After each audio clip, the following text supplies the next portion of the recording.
Hello everyone, and welcome to the Stoic King with Glasses. In the journey of life, we all inevitably encounter people who seem to sap our energy, test our patience, and threaten our inner peace.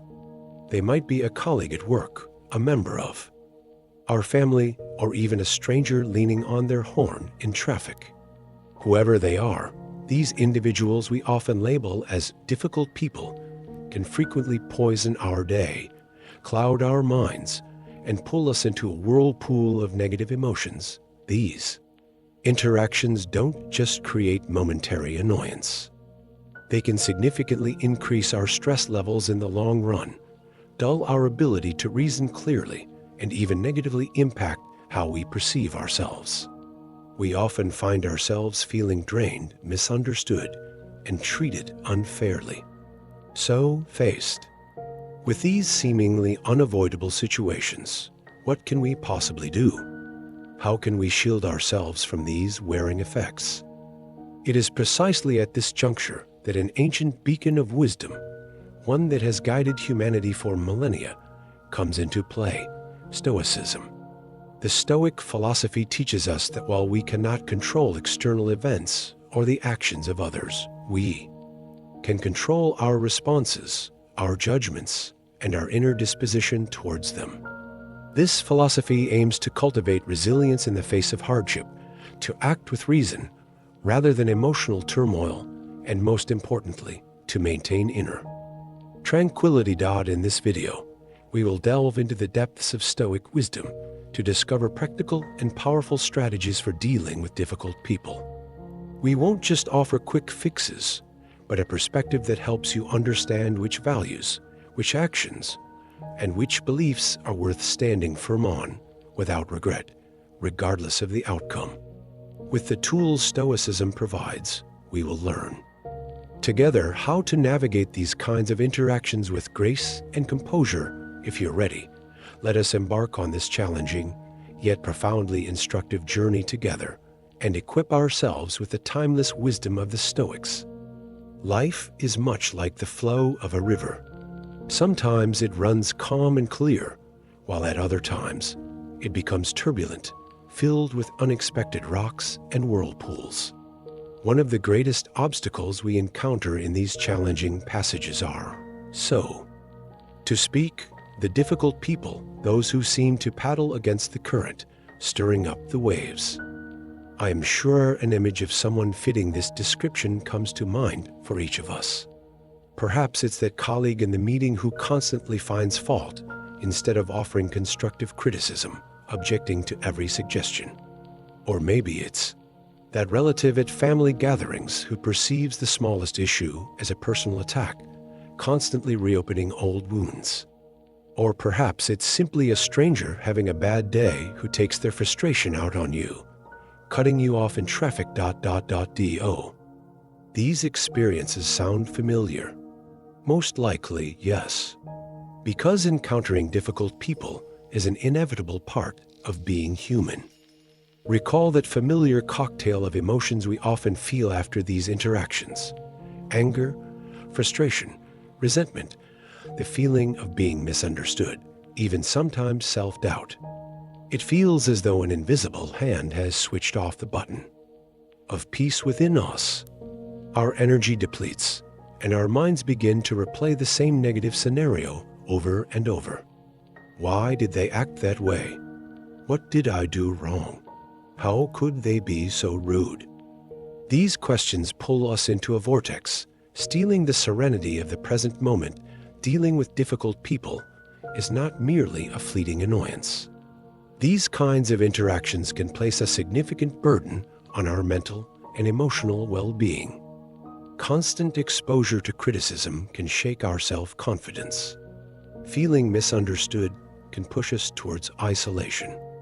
The accumulation of anger and frustration can darken our overall mood and even adversely affect our physical health. It's as if small, invisible thorns prick our soul, and over time, these thorns can turn into deep wounds. We find ourselves constantly in defense mode, unable to ever let our guard down. This state prevents us from seeing the beauty in life, damages our relationships, and erects barriers to realizing our inner potential. So, are we helpless in the face of this challenge? Are we obliged to simply surrender ourselves to the currents of this negativity? It is precisely here that Stoicism, a school of wisdom more than 2,000 years old, offers us a powerful refuge and a solid roadmap. Stoicism is a philosophy of mental freedom that liberates us from being slaves to external events or the behavior of other people. It teaches us that while we cannot control what others say or do, we can absolutely control how we perceive these situations, how we react to them, and how we maintain our inner equilibrium. Stoicism enables us, when faced with difficult people, not to panic or react with anger, but to step back and evaluate the situation from a calmer, more rational perspective. It teaches us the art of building an inner citadel, capable of standing firm, even amidst emotional storms.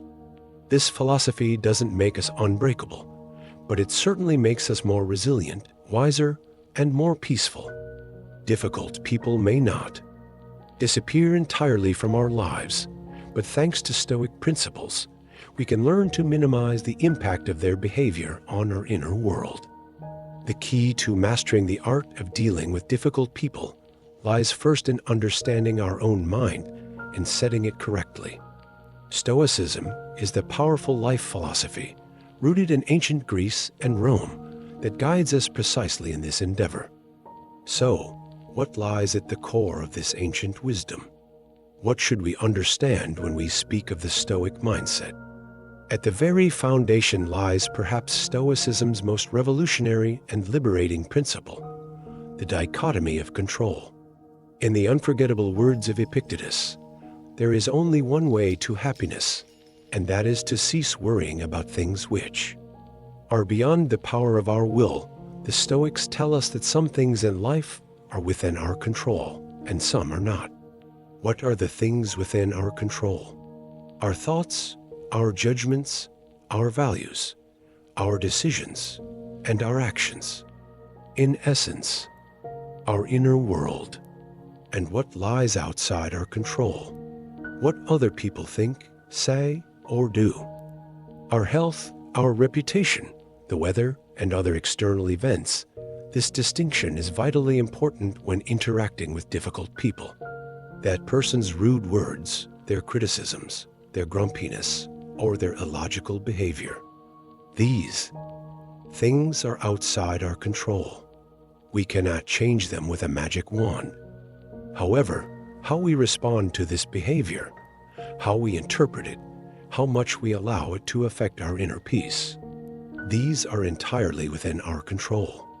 The Stoic mindset teaches us to focus our energy not on external factors we cannot change, but on the internal responses we can control. At this point, a second crucial principle comes into play, the difference between our perceptions and reality. Let's recall Epictetus's wise warning once more. Men are disturbed not by things, but by the views which they take of them. The distress we experience when encountering a difficult person doesn't actually stem directly from their behavior, but from our perception and judgment of that behavior as unacceptable, unjust, disrespectful, or malicious. Perhaps that person is grappling with their own inner turmoil. Perhaps they hold a different perspective. Perhaps they are not even aware of the impact of their behavior. Stoicism encourages us to question these automatic negative judgments, to see the situation through a more objective lens. When we understand that our perception is not reality itself, the intensity of our emotional reactions begins to diminish. Another cornerstone of the Stoic mindset is living virtuously virtue. For the Stoics, the highest purpose in life is to live wisely, justly, courageously, and with moderation. Even when interacting with a difficult person, our focus should not be on changing them or teaching them a lesson, but on maintaining our own virtuous stance. Can we choose wisdom, perhaps silence, or a calm response, instead of replying to anger with anger? Can we remain just and honest even when treated unfairly? Can we courageously set our boundaries when we feel fear or anxiety? Can we act with moderation instead of overreacting? These questions shift our focus from the external to the internal, putting control back in our hands. Herein lies the power of the Stoic mindset. It liberates us from the tides of emotional reactivity. It creates a space of conscious awareness between an event, the behavior of a difficult person, and our reaction. In this space, instead of automatically getting angry, feeling hurt, or becoming defensive, we have the chance to assess the situation, recall our principles, and choose a virtuous response. This doesn't mean being cold or emotionless. On the contrary, it means wisely managing our emotions rather than being enslaved by them. Thus, no matter how fierce the storm outside, we can preserve our inner calm, that precious inner peace the Stoics called ataraxia. Understanding the Stoic mindset is like having a sturdy compass in stormy seas. But the compass alone doesn't bring the ship safely to harbor. We need to steer the rudder correctly and adjust the sails to the wind. In other words, we need to take conscious action. The situation is the same in our interactions with difficult people.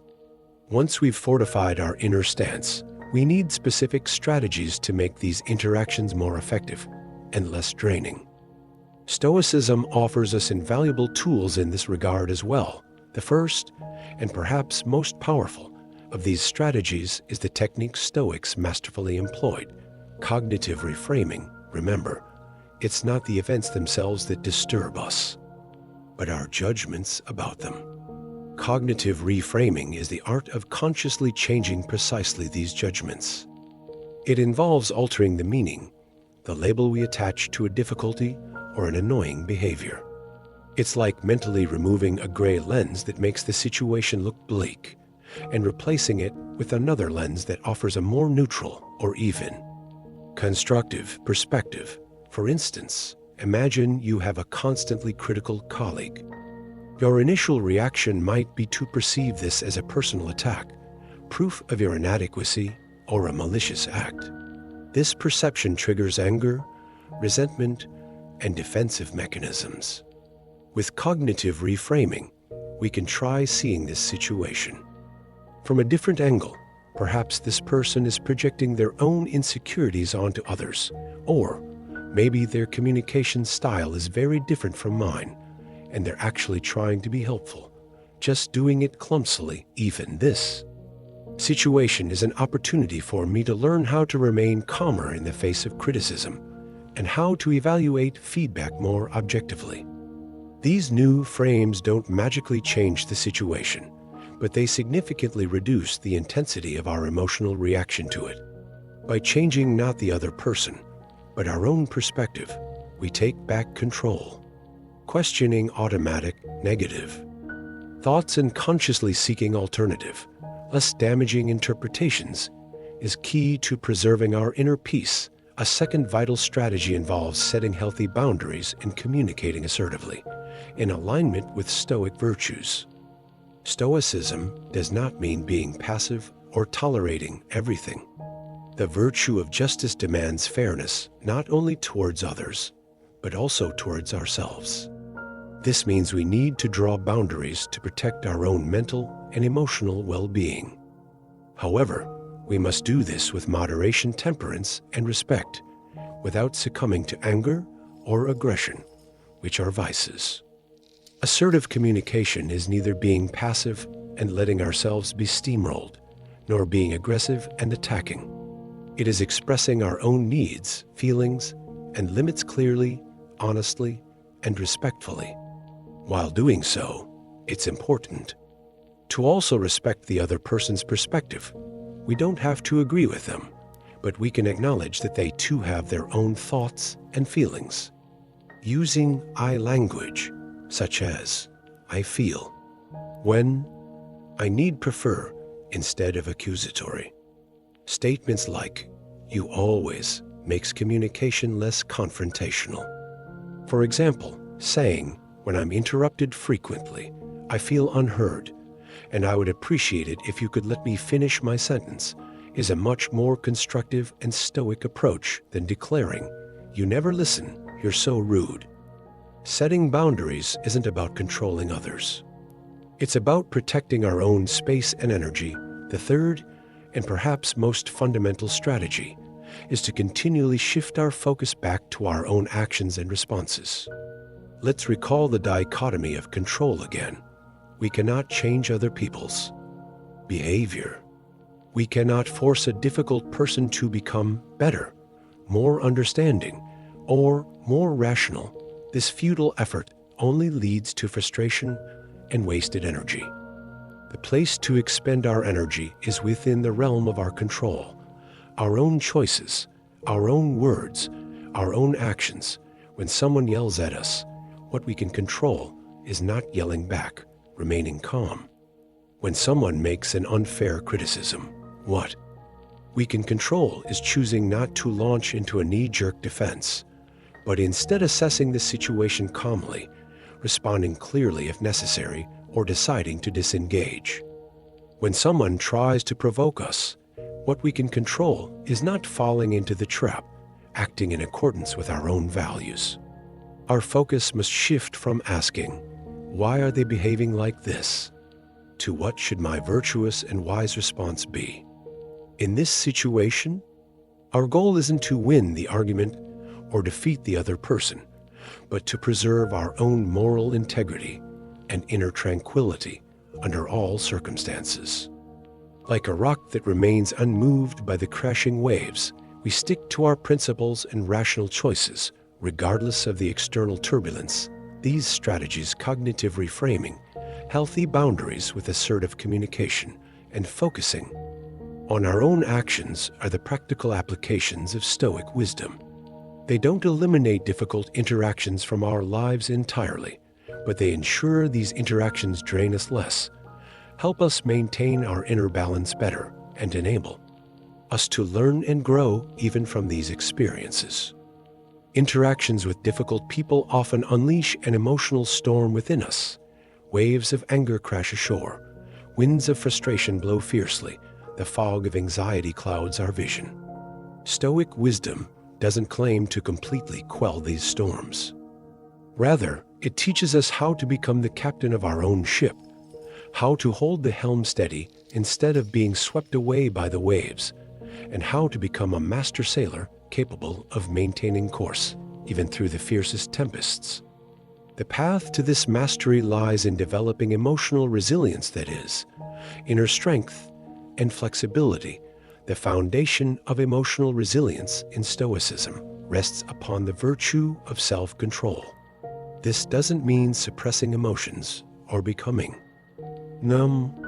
Quite the contrary, it means understanding the origin of our emotions and refusing to let them enslave us. The Stoics argued that destructive passions, especially anger, fear, and excessive sorrow, arise from our faulty or exaggerated judgments about events.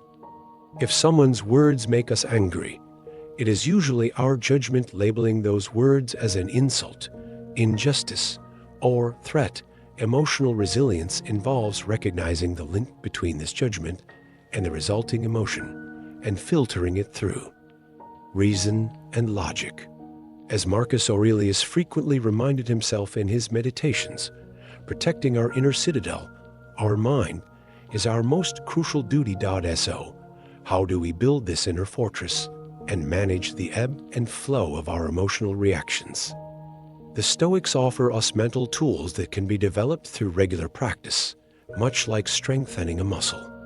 The first of these tools, effective even in the most urgent situations, is the art of the pause when faced with a harsh comment. Unexpected criticism or provocative behavior, our instinctive reaction is often immediate retaliation. It is precisely at this moment that a conscious pause can work wonders. Inserting even a few seconds of space between the event and your reaction disengages the autopilot and gives your reason a chance to intervene. During this pause, a simple yet powerful technique comes into play. Deep breathing exercises slowly. Inhale deeply through your nose, hold it for a few seconds, and exhale slowly through your mouth. Repeating this several times is not just a mental trick. It has a physiological effect. It helps shift your nervous system from fight or flight mode towards rest and digest mode. Your heart rate slows, your muscles relax, your mind clears. This simple action buys you valuable time in moments of intense anger or panic, allowing you to choose a more measured, wiser response. This is a practical application of what the Stoics called prosoc, paying attention to the present moment. And our own mental processes, another powerful tool, is the emotional dimension of cognitive reframing, which we discussed earlier. When we understand how our judgments shape our emotions, we can transform our emotional response by changing those judgments. For example, consider a manager who constantly gives you a hard time. Instead of feeling anger and resentment towards them, you could reframe the situation and think, perhaps they are under immense pressure, and this is their way of coping with stress.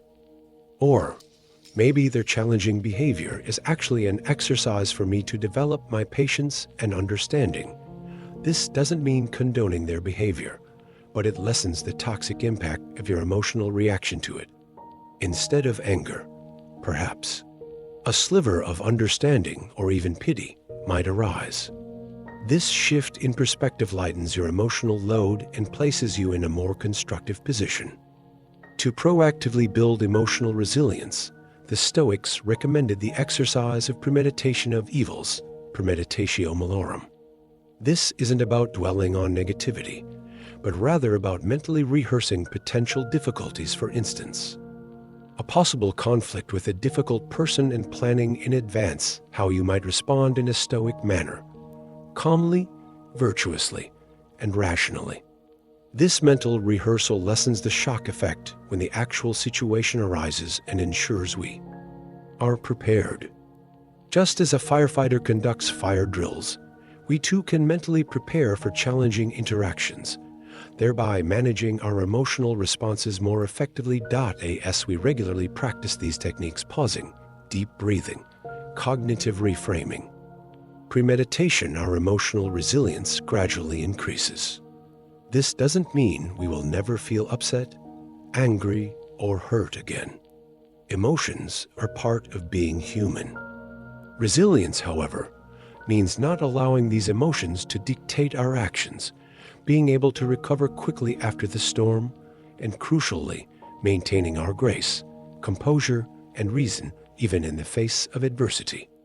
We become like a tree that bends in the wind, but doesn't break because its roots are strong.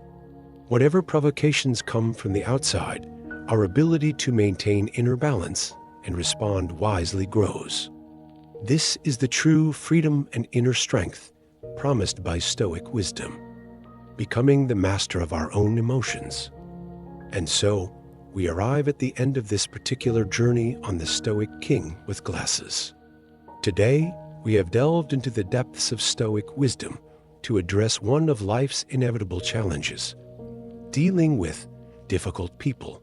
We've seen that although we cannot change the external world or the behavior of others, we can become masters of our own inner world. Understanding the dichotomy of control, questioning our perceptions, acting virtuously, setting boundaries, and strengthening our emotional resilience. These are not merely temporary fixes offering momentary relief, but fundamental building blocks for constructing a calmer, wiser, and more resilient life. Remember, Stoicism doesn't promise us a life free from problems, but it offers the strength and grace to handle problems effectively. The true goal is not to quell the storms outside, but to cultivate and protect the tranquility within ourselves. That precious ataraxia. Interactions with difficult people are opportunities to practice and develop this inner serenity. Each encounter presents a chance to observe our own reactions, notice our judgments, and choose a wiser response. This isn't a skill mastered overnight. It is a continuous journey requiring patience and practice, applying these Stoic strategies. Won't magically eliminate all difficulties or all difficult people from our lives. However, it will equip us with the ability to face these challenges with grace, fortitude, and most importantly, while preserving our inner peace. It reduces our stress levels, improves our communication, helps us build healthier relationships, and enhances our overall quality of life. Difficult interactions can transform from energy-draining black holes into training grounds that strengthen our character, increase our wisdom, and bring us closer to the Stoic ideals. Ultimately, the greatest gift Stoicism offers us is the ability to create an inner sanctuary, an oasis of peace, regardless of external circumstances. It is the art of building an inner citadel calm, wise, and capable of standing firm against life's inevitable ups and downs, storms, and challenging encounters. This inner peace forms the foundation not only for dealing with difficult people, but for living a more meaningful, virtuous, and fulfilling life in every aspect. Therefore, I invite you to choose one or two strategies we've discussed today and consciously apply them in your next challenging interaction. Perhaps it's simply pausing to take a deep breath, perhaps trying to reframe a negative thought, perhaps calmly stating your boundary. Remember, this is a journey, and every small step further strengthens your inner citadel. Stoic wisdom is not just a philosophy to be read, but an art to be lived every single day. And so, we conclude our journey for today here on the Stoic King with Glasses. We've explored the profound wisdom of Stoicism as a tool for navigating interactions with the difficult people life inevitably places on our path. We've seen that, while we cannot change the external world or the actions of others, we truly can become the masters of our own inner realm. Understanding the dichotomy of control, questioning our perceptions, acting with virtue, setting our boundaries, and strengthening our emotional resilience. These aren't just temporary fixes, but the very cornerstones for building a life of greater calm, wisdom, and strength. Remember, Stoicism does not promise a life without challenges, but it grants us the power and the grace to meet those challenges head-on. The ultimate aim isn't to silence the storms outside, but to cultivate and safeguard the serenity within that precious ataraxia. Our encounters with difficult individuals become the very practice ground for applying and developing this inner calm. Every interaction offers a fresh chance to observe our responses, recognize our judgments, and choose a wiser path forward. This is not a skill mastered overnight, but a lifelong journey requiring patience and consistent practice. Try integrating the strategies shared in this video into your life. Start with small steps. The next time you feel your patience being tested, perhaps just try pausing and focusing on your breath. Or make a conscious effort to reframe the situation from a different perspective. These small practices, over time, will compound to make a significant difference. Cultivating your own inner peace and composure is one of the most valuable gifts you can give yourself. If this content inspired you, and you wish to explore Stoic philosophy further, please remember to subscribe to our channel, like this video, and share your thoughts and experiences in the comments below. Your insights and questions enrich the learning process for all of us. Until our next video, remember to live wisely, guard your tranquility, and find your inner strength in every situation. With kind regards from the Stoic King with Glasses. Farewell for now.